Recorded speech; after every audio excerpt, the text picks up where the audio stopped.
अथ अच्युताष्टकम्।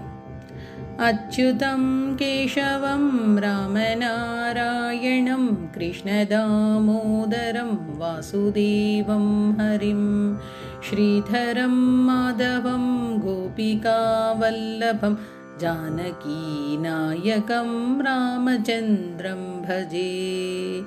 अच्युतं केशवं रामनारायणं कृष्णदामोदरं वासुदेवं हरिं श्रीधरं माधवं गोपिकावल्लभं जानकीनायकं रामचन्द्रं भजे।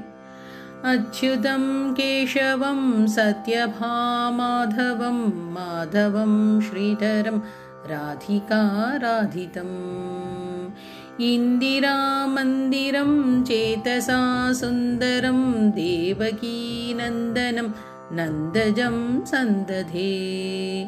अच्युतं केशवं रामनारायणं कृष्णदामोदरं वासुदेवं हरिम् विष्णवे जिष्णवे शङ्खने चत्रिणे रुक्मिणी रागिणी जानकी जानये वल्लवी वल्लभायार्चितायात्मने कंसविध्वंसिने वंशिने ते नमः।